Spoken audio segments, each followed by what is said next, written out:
Hey everybody, today's video we're going to be talking about Uther the Lightbringer. If that sounds like something you'd enjoy, please don't hesitate to like and subscribe. Uther was an apprentice cleric to Archbishop Alonsus Fowl during the First War.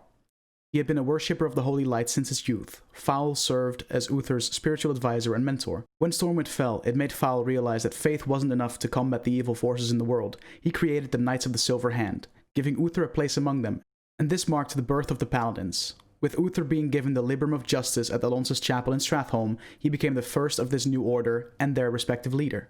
During the Second War, Uther participated in some of the bloodiest conflicts, including Ogrim Doomhammer's siege of the capital city, otherwise known as Lordaeron. Here he aided the Alliance to achieve victory over the Horde, who were weakened due to Gul'dan's betrayal.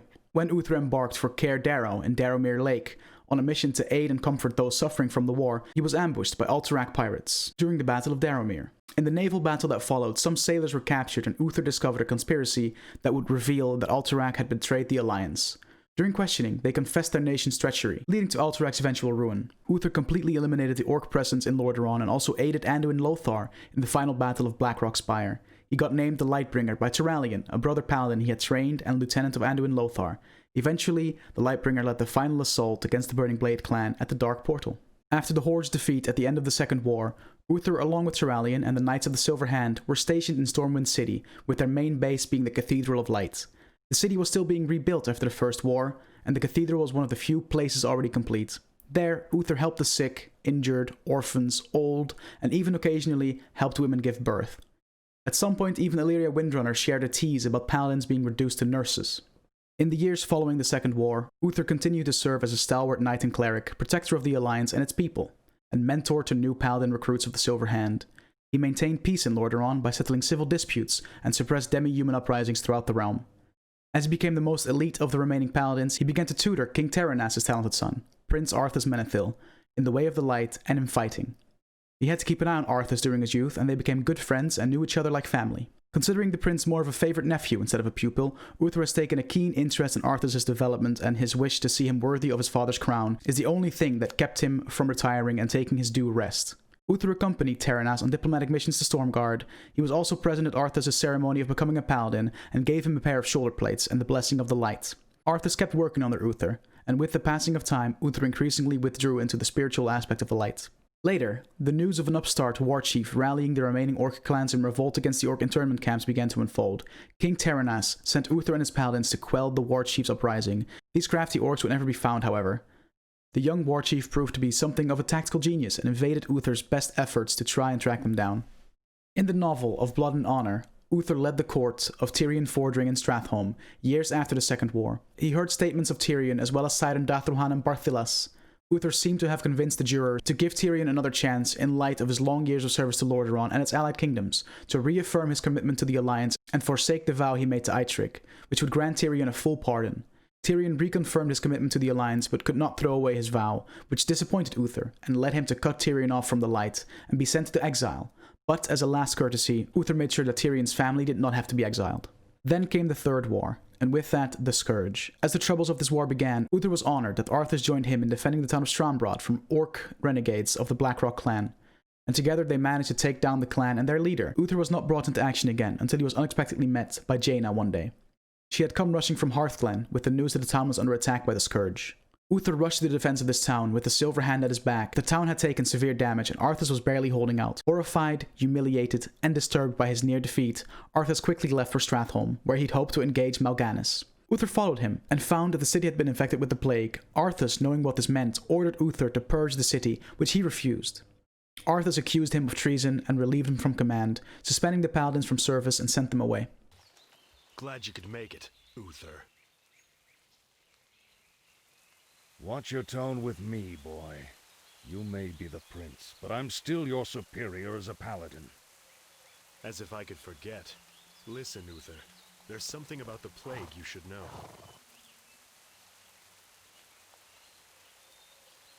Oh no. We're too late. These people have all been infected. They may look fine now, but it's just a matter of time before they turn into the undead. What? This entire city must be purged. How can you even consider that? There's got to be some other way. Damn it, Uther.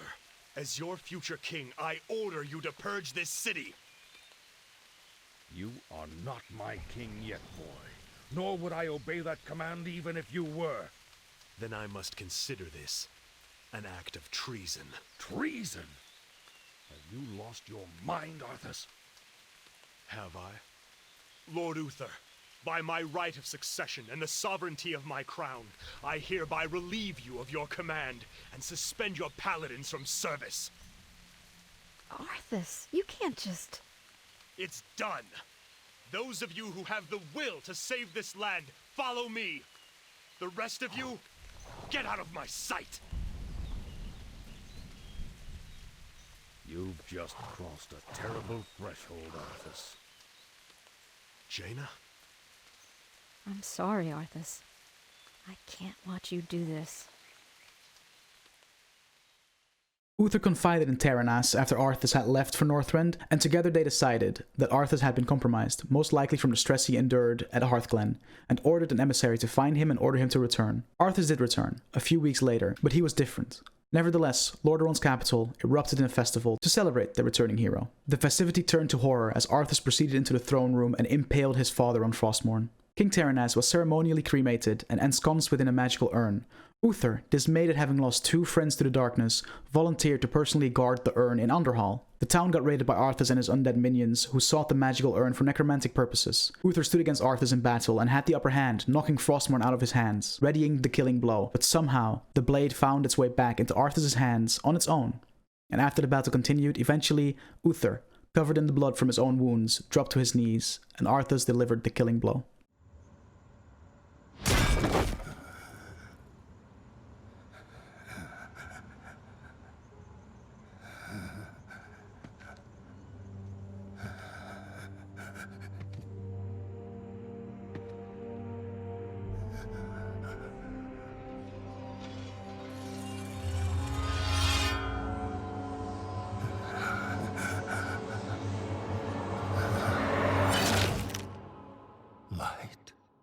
Save my soul. At the moment of his death, the Lightbringer was praying to the light to save his soul. Upon being stabbed by Frostmourne, his soul split in 2.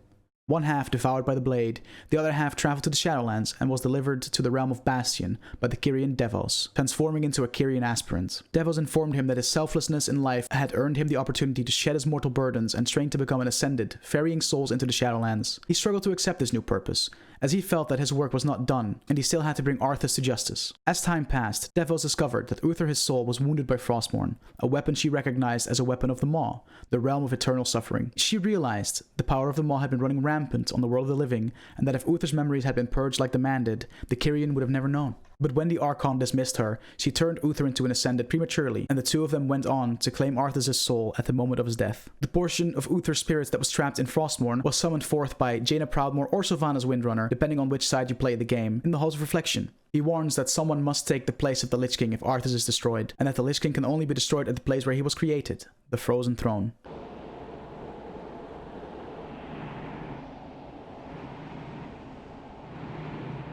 Careful, girl. I've heard talk of that cursed blade saving us before. Look around you and see what has been born of Frostmourne. Uther the Lightbringer. How? You haven't much time. The Lich King sees what the sword sees. He will be here shortly. The Lich King is here? Then my destiny shall be fulfilled on this day. You cannot defeat the Lich King. Not here. You would be a fool to try. He will kill those that follow you and raise them as powerful soldiers of the Scourge. But for you, Sylvanas, his reward for you would be worse than the last. There must be a way. Perhaps. But know this. There must always be a Lich King. Even if you were to strike down Arthas, another would have to take his place. For without the control of the Lich King, the Scourge would wash over the world like locusts, destroying all that they touched. Who could bear such a burden? I do not know, Banshee Queen. I suspect that the piece of Arthas that might be left inside the Lich King is all that holds the Scourge from annihilating Azeroth. Alas, the only way to defeat the Lich King is to destroy him at the place where he was created. The Frozen Throne. Aye. He is coming. You... Silent must, paladin. When Arthas was ultimately defeated at the Frozen Throne, the Kyrian portion of Uther's soul claimed his spirit alongside devils. He prepared to cast Arthas' soul into the maw, but hesitated, remembering that the Lich King had once been his student, his friend. Devils urged him to take his vengeance, to which he replied, "Not vengeance, justice." And he let go of Arthas and watched him fall into the maw. He was my student. Remember what he did, and take your vengeance. Not vengeance. Justice.